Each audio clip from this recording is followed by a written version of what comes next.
O Saber Direito Debate começa agora e no programa de hoje nós vamos falar de direito tributário com uma visão sobre a atividade financeira do Estado. E quem conversa comigo é o professor e advogado especialista em direito tributário, Gustavo Reck. Professor, muito obrigado pela presença aqui no Saber Direito Debate. Professor que ao longo da semana ministrou o curso, Limitações Constitucionais ao Poder de Tributar, tendo aí como títulos das aulas, Atividade Financeira do Estado, foi a primeira aula, a segunda, Principais Princípios Constitucionais Tributários, são, na verdade, a segunda e também a terceira aula, professor? Exato. A quarta aula, Imunidades Tributárias, e a quinta também, tratando desse tema, Imunidades Tributárias. Bom, professor, esse é um assunto que muita gente não gosta nem de tocar nesse assunto, que é justamente um tema bastante delicado para alguns, que é a tributação, ou seja, a carga tributária. Todo mundo reclama que o Brasil tem uma carga tributária enorme, mas, enfim, não tem como escapar, O direito tributário está na vida, está no dia a dia de qualquer cidadão brasileiro. Exatamente. Bom, primeiramente é uma satisfação estar aqui podendo conversar com vocês. E o direito tributário, eu costumo dizer o seguinte, realmente é difícil a gente conseguir fugir dele porque ele constitui algo compulsório. E sempre uma análise interessante, quando eu estou ministrando aula, faço o seguinte comentário, falo assim, eu não quero pagar tributo. Aí alguém comenta, então morre. Nem morrendo a gente vai deixar de pagar tributo. Verdade, nós temos uma responsabilidade tributária do herdeiro ou do sucessor, que a legislação vai chamá-lo para responder ao pagamento desse tributo. Então, nem morrendo nós vamos deixar de pagar. E como você bem salientou, realmente é uma disciplina que, pela complexidade, às vezes afasta um pouco o aluno. Mas nada que seja tão alarmante. Eu costumo dizer o seguinte, no tributário nós precisamos saber, pela essência, porque é a matéria que está mais inserida em nossas vidas. Nós estamos aqui sentados, estamos pagando imposto de renda, nós estamos pagando IPVA do carro que está lá estacionado, da casa que você tem, você paga IPTU. Então é uma matéria que está mais inserida. Pega na prateleira do mercado. Exatamente, enfim, a tributação sobre os serviços, sobre os bens de consumo, que seriam vinculados a ICMS, IPI de produção industrial. Então a tributação está sempre inserida em nossas vidas o tempo todo, durante todo o nosso dia. É aquela velha história, às vezes a pessoa não gosta ou não quer muito pagar, mas é um dever também contribuir. De certa forma, acaba sendo uma contribuição esse tributo. E hoje, tá em alguns lugares, a gente vê até aquelas placas, aqueles outdoors ali movimentando a quantidade de impostos que o Estado vem arrecadando, é até a maneira do brasileiro prestar atenção em quantos impostos a gente acaba pagando, Exatamente. Nós temos uma referência aí que é um impostômetro, E esse impostômetro ele sempre passa da casa dos trilhões facilmente, justamente porque nós temos uma carga tributária bastante elevada. Só que, necessariamente, como nós discutimos, o tributo ele é de suma importância para a manutenção do nosso Estado. Nós vivemos em um sistema democrático de direito e, através disso, o Estado precisa de nós, como contribuintes, para que ele possa nos entregar algumas coisas mínimas que estariam vinculadas a esse bem comum. E é aí que a gente encontra o maior problema. Nós sempre discutimos, olha, a carga tributária do Brasil é a mais elevada do mundo. Ela, na verdade, está longe de ser. Ela é muito alta. De fato, ela é muito alta, principalmente dependendo da análise que nós pegamos. Mas se nós formos verificar países ali europeus, tem tributação de 44%, 45%, e o Brasil hoje deve estar na casa aí de 35% até 39%, vai sempre variando, conforme esses entes tributantes aí vão subindo ou descendo alíquotas de tributos. Mas, necessariamente, o problema é o retorno. Nós não temos um retorno daquela infraestrutura, da atividade contraprestacional desse Estado como deveríamos ter. E aí nós vamos lá no nosso próprio patrimônio para que, necessariamente, nós possamos conseguir viver bem. A gente vai ver que lá fora a pessoa tem uma estrutura, tem saúde, tem educação, aqui tem, mas é deficitário. E, através disso, nós precisamos ir para a esfera particular da educação, da saúde e qualquer outra situação, o que faz tornar esse tributo, como vários doutrinadores, e o Ives Gandra define isso, uma norma de rejeição social. Às vezes não é nem só a questão do valor em si. Exatamente. Não passa só pelo valor. Nós vamos ver o seguinte, nós temos, obviamente, várias incidências. Resume-se em algumas situações que os tributos no Brasil podem chegar até 92%. Só que isso depende muito de onde a pessoa está localizada, porque nós temos vários tributos e impostos que são estaduais ou municipais. Então, um município ou um estado pode ser mais onerado, mas, obviamente, com base em uma diretriz que ele tem constitucional, é o poder de tributar. E, através disso, nós vamos ver essa incidência maior ou menor. Um exemplo clássico disso seria, por exemplo, do Imposto de Transmissão de Bens Imóveis, o ITBI. O ITBI, eu sou natural de Goiânia, estou sempre aqui em Brasília também, mas o ITBI em Goiânia, ele teve, há coisa de 3 anos, a sua alíquota minorada, praticamente pela metade. Ele era de 3,5% e passou para 2%. Então, a carga tributária, ela acaba reduzindo também, como nós observamos há pouco tempo atrás, em relação à produção industrial, né, IPI para veículos, linha branca, mas necessariamente essa redução ela não dura muito tempo, ou às vezes a majoração, aumento de outros tributos acontece de forma recorrente, então vai gerando para nós essa questão de rejeição mesmo para o pagamento, que nós sabemos que infelizmente não tem retornado, e não são poucas as vezes que nós encontramos aí gastos do próprio governo de forma elevada. Infelizmente, a tributação é uma questão política, né?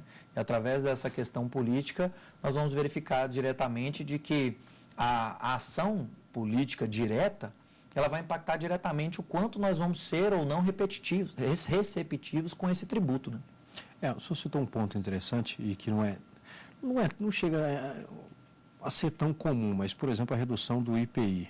Pelo menos é a que eu me lembro agora, que o senhor também citou. Uhum. É uma redução, mas ela aí sim tem um objetivo específico, talvez é aumentar a demanda num determinado setor. Normalmente Exatamente. Acontece para isso, não é? Exatamente. Durante as aulas aqui eu tive a oportunidade de trabalhar uma característica desses tributos. E o IPI tem ela, né, a característica da extrafiscalidade. Essa extrafiscalidade ela vem trabalhar como uma função regulatória de mercado. Então, por exemplo, a gente vê muito isso no imposto de importação, imposto de exportação e no próprio IPI. Quando a indústria, principalmente a indústria nacional, ela está enfraquecida, por exemplo, não está vendendo eletrodoméstico, não está vendendo veículo e etc., o governo federal, que é quem administra esse tributo através da Receita Federal, ele tem que estabelecer alguns incentivos.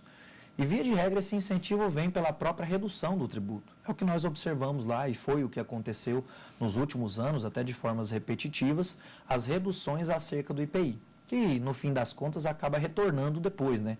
Ou a título de majoração ou mesmo aquela alíquota que era cobrada inicialmente. Lembra de algum outro tipo de imposto também? O IOF também, o Imposto sobre Operações Financeiras, ele sofreu uma agravação até muito grande.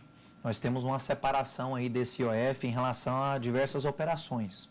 Operação de crédito, de câmbio, de seguro, títulos e valores mobiliários e ouro como ativo financeiro ou instrumento cambial. O IOF, na operação de crédito, ele tinha uma alíquota que era de 0,068. Então, por exemplo, a pessoa que iria viajar para o exterior e não queria levar dinheiro, por exemplo, que seria uma operação de câmbio, ou necessariamente queria gastar o cartão de crédito, ou aquele que se assemelha, aquele travel money, ele iria pagar o IOF sobre essa alíquota. O governo federal, há coisa de 2 anos mais ou menos, ele elevou a alíquota desse IOF nesta operação de crédito, que foi para 6,8%. Ou seja, ela subiu de forma sistêmica. Então, hoje, por exemplo, uma pessoa que vai viajar para o exterior, ainda o dólar muito alto, etc., mas é outra referência, é mais interessante que ela leve o dinheiro, pague uma operação de câmbio, do que ela faça uma operação de crédito, levando ou o cartão de crédito ou o travel money. Mas, necessariamente, essas economias são relativas, né? Isso depende muito da pessoa. Tem gente que fala, mas eu vou viajar com 10 mil dólares em dinheiro. A pessoa viajar com 10 mil dólares, hoje ela está bem, né? Na atual conjuntura. O dólar hoje é 4,20, né? Aí. Bom, nós vamos aqui fazer um rápido intervalo, hoje conversando sobre direito tributário no Saber Direito Debate. Até já.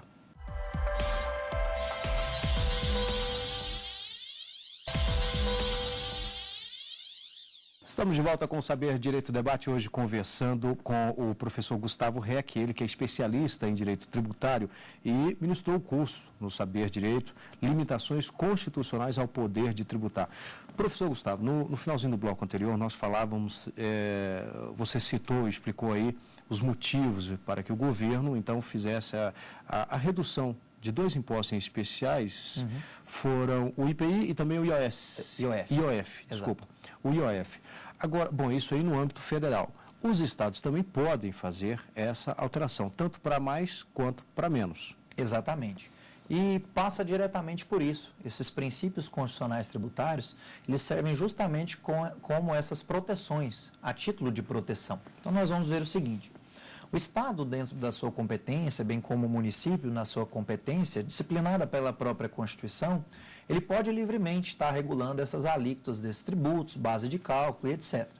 Só que ele precisa necessariamente respeitar condições mínimas, que na verdade se tornam condições máximas, principalmente em relação desses princípios constitucionais. Através disso, por exemplo, qualquer aumento de alíquota ou base de cálculo do tributo deve seguir uma regra, que seria da anterioridade ou da noventena. Isso nos diz que um tributo, quando majorado ou criado, ele só pode ser exigido no exercício financeiro seguinte ou pelo menos 90 dias depois. No caso ali, aquele que for mais benéfico ao contribuinte, aquele que entregar a conta depois. Obviamente, salvo algumas exceções da própria Constituição que nós estudamos aqui durante as aulas. Mas dentro desse sistema, os estados podem livremente, sim, desde que respeitados esses princípios, tanto majorar quanto reduzir o tributo. Infelizmente, a questão da redução hoje não tem sido implementada de forma tão direta quanto tem sido da majoração. Os entes tributantes têm passado aí por uma carência de arrecadação. Apesar de o Brasil ser bastante rico, ter um PIB aí elevadíssimo, nós temos uma tributação que hoje não consegue suprir a necessidade do próprio Estado, que é a origem desse tributo. Ele precisa do tributo exatamente para custear os seus gastos.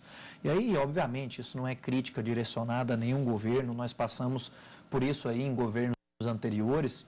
Por exemplo, quantidade de ministérios que nós temos, se há necessariamente uma necessidade disso, se não poderia reduzir. Isso impacta diretamente na questão da carga tributária que nós vamos suportar. Né? Agora, professor, é muito comum as pessoas confundirem um pouquinho, aí vamos entrar numa parte que é a nomenclatura, né?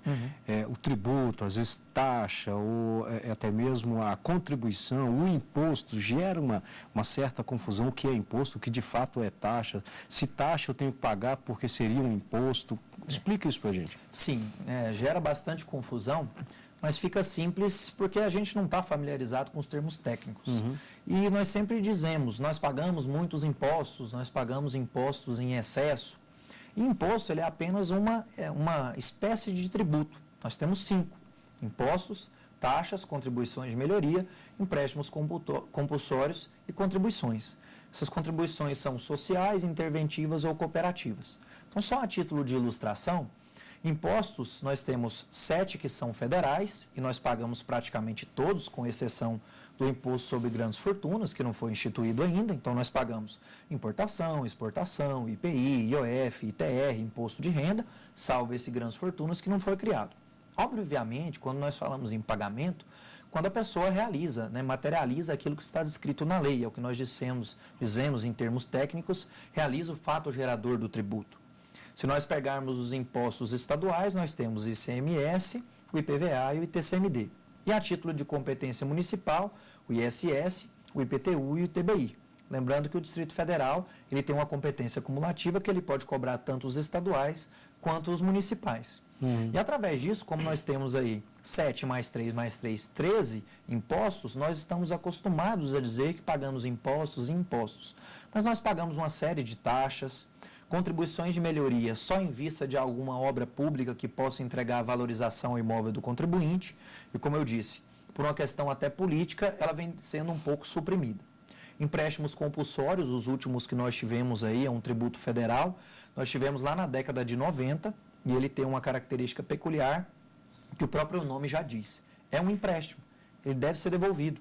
Só que, infelizmente, das vezes que foram instituídos, não foram devolvidos. Precisou do contribuinte buscar a via judicial para eventualmente conseguir.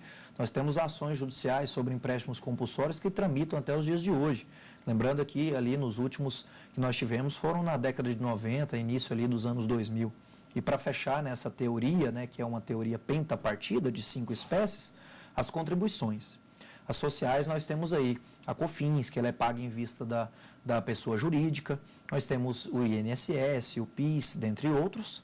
As interventivas são as CIDs, que nós pagamos ela através da própria gasolina.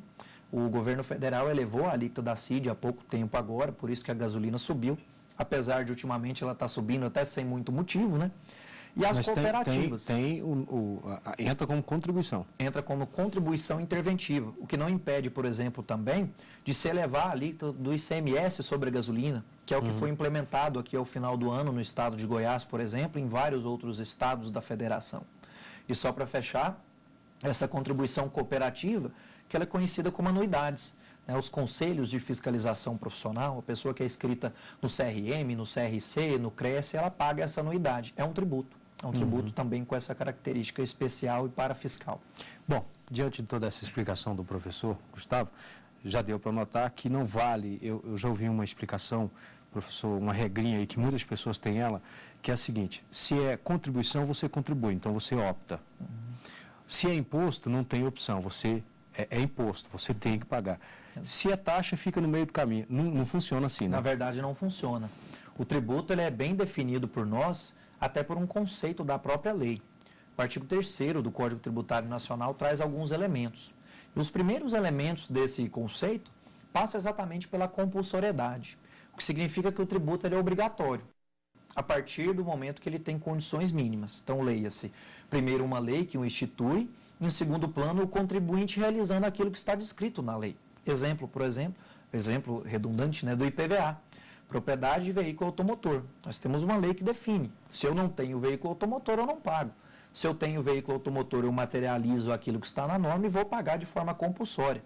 Então, essas espécies tributárias só são tributos, especialmente porque tem todos esses elementos.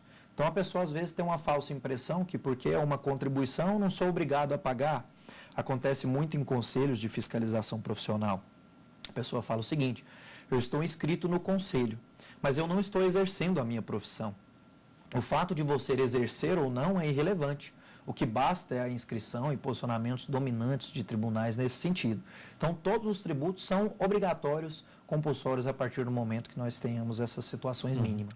Bem, nós vamos aqui a mais um rápido intervalo. Já estaremos de volta hoje falando sobre direito tributário. Até já.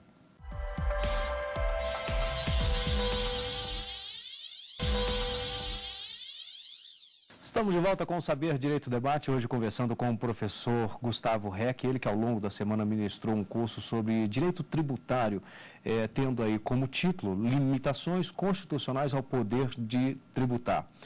Aula número 1, Atividade Financeira do Estado, a 2, Princípios Constitucionais Tributários e também a 3, com o mesmo título, Principais Princípios Constitucionais Tributários, a 4ª aula, Imunidade Tributária, e ainda a 5ª aula, que tem aí o mesmo tema. Professor, me diga uma coisa, essa é uma área, talvez no ramo do direito, um dos segmentos que mais são alterados ou tem aí grandes mudanças no direito, né? Por exemplo, o direito penal não muda tanto quanto o direito tributário ou outras áreas do direito. Exato. O direito tributário, como você disse, ele é bastante mutável. Nós temos aí uma série de fontes de direito tributário que são classificadas como secundárias, mas são de suma importância para o nosso ordenamento, que são, por exemplo, resoluções, instruções normativas. E nós vamos ver que esses entes tributantes, seja na esfera federal, estadual ou municipal, eles estão sempre legislando nessa matéria, traçando algumas normas, modificando alguns procedimentos de apuração ou situações administrativas. Então, realmente, a área do direito tributário eu poderia até afirmar para você, dificilmente você fica sem alguma alteração nela pelo prazo de 3 a 5 dias, se você condicionar todas essas esferas tributantes. Então, realmente, ela demanda da pessoa que opta por estudar essa área e atuar nessa área, ela demanda ali um conhecimento técnico muito grande e um poder de atualização da mesma forma.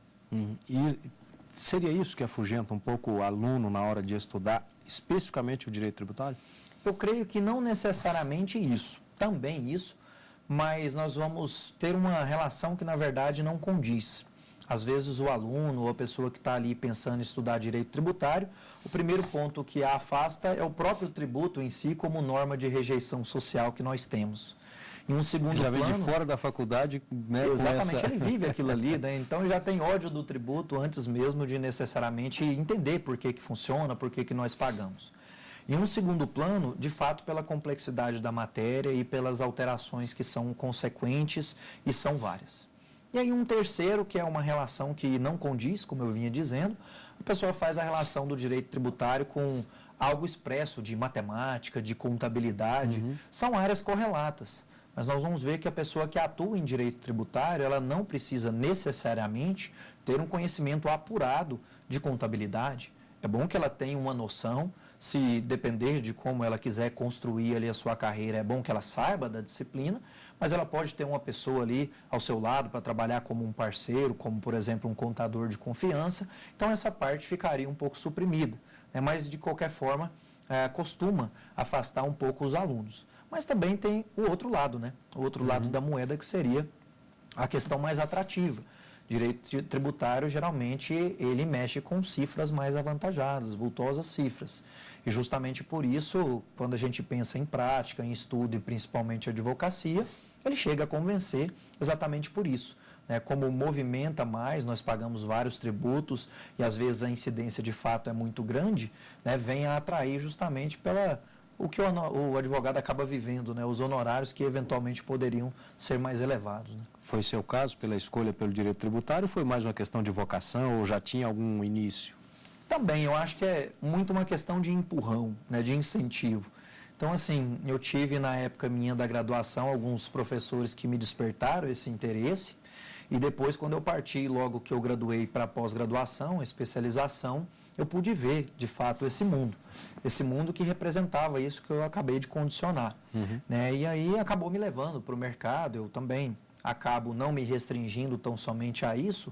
Geralmente minhas aulas são 90% de direito tributário, eu também tenho especialização em outras áreas, mas geralmente fico nessa área do direito tributário.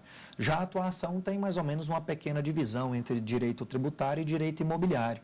São boas áreas, que são áreas que direito imobiliário também, né, teve aí uma movimentação do nosso mercado bastante intensa, né, nos últimos anos, mas necessariamente, primeiro, a matéria, que eu gostei bastante de estudar, segundo, o incentivo e terceiro, não necessariamente nessa ordem, a questão do atrativo financeiro realmente, porque é um diferencial dessa área. Eu perguntei quando se teve algum outro incentivo, porque eu já conversei com outros professores e uns dizem justamente tem a questão financeira, claro, não é o caso, né, não é para trabalhar de graça, mas tem um outro ponto que alguns já me citaram. Não, meu pai era contador, então eu achei interessante. Meu pai tinha uma indústria, então eu achei interessante. Ou outros, né, ao longo do curso vão se dedicando mais a essa área, que é como eu citei, realmente muda bastante. E o direito em si?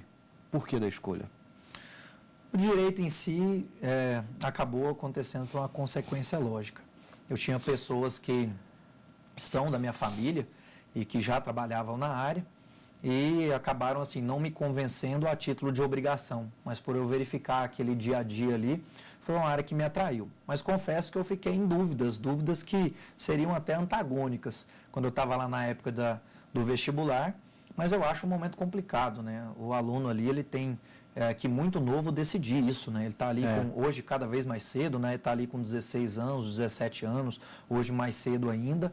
Ele já tem ali que ter uma escolha que ele vai levar praticamente para a sua vida toda. O que não impede ele, eventualmente, de ter outra escolha depois, mas depende daquela questão de tempo e condição. Então, por ter pessoas na área e eu ter vislumbrado aí que seria um ramo interessante para poder estar trabalhando, seria um serviço que me atrairia por causa de leituras e etc. também. Então, foi por isso que eu parti para o direito. Bom, eu já vi algumas bem antagônicas aqui, professor, alguns relatos aqui. Alguns queriam ser piloto de avião e, de repente, viraram advogado. Bom, e acontece muito. O professor vai fazer aqui agora para a gente algumas indicações, né, de livros, e nós já vamos começar, inclusive, com esse aqui, o Manual de Direito Tributário. Vou mostrar aqui. Por que você indica esta obra, professor? Pois bem, eu preferi fazer uma divisão acerca do que a pessoa busca no direito tributário. E esse manual do direito tributário, eu entendo que ele é um manual bastante completo e ele é mais voltado para aquela pessoa que está na graduação ou que está buscando alguma coisa relacionada a concursos, porque ele tem essa análise. Então, ele é um livro, como eu disse, completo.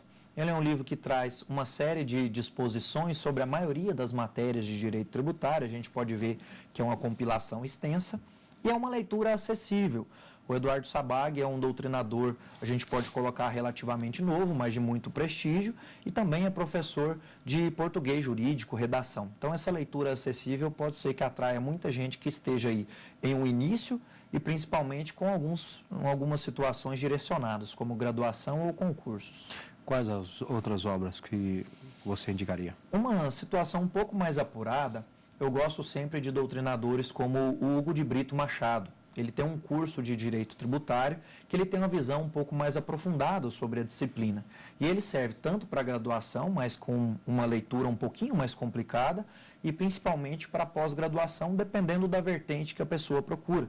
Nós temos pós-graduações que hoje são voltadas muito para a prática, tem outras que são mais para direito material. Ele é um livro mais de direito mesmo, conceitual, do que a forma prática. Mais algum? Um último, que é mais tratado em relação à prática da advocacia do direito tributário, o que não impede para as outras áreas também. Ele é um Código Tributário Nacional comentado do Hugo de Brito Machado II. Ele é o filho do Hugo de Brito, desse segundo livro que eu indiquei. E ele trata algumas questões que são pontuais, principalmente de posicionamentos dos tribunais superiores, o que nos auxilia bastante lá na hora da advocacia mesmo, um ponto bastante prático. Eu conversei aqui com o professor Gustavo Reck, ele que ao longo da semana ministrou um curso sobre Direito Tributário, no Saber Direito. Professor, muito obrigado pela presença. Eu que agradeço, satisfação poder estar aqui conversando com vocês. E lembro que você pode assistir a este e outros programas da TV Justiça em nosso site, tvjustiça.jus.br, e também participar. Nosso endereço é saberdireito@stf.jus.br. Obrigado e até o próximo encontro.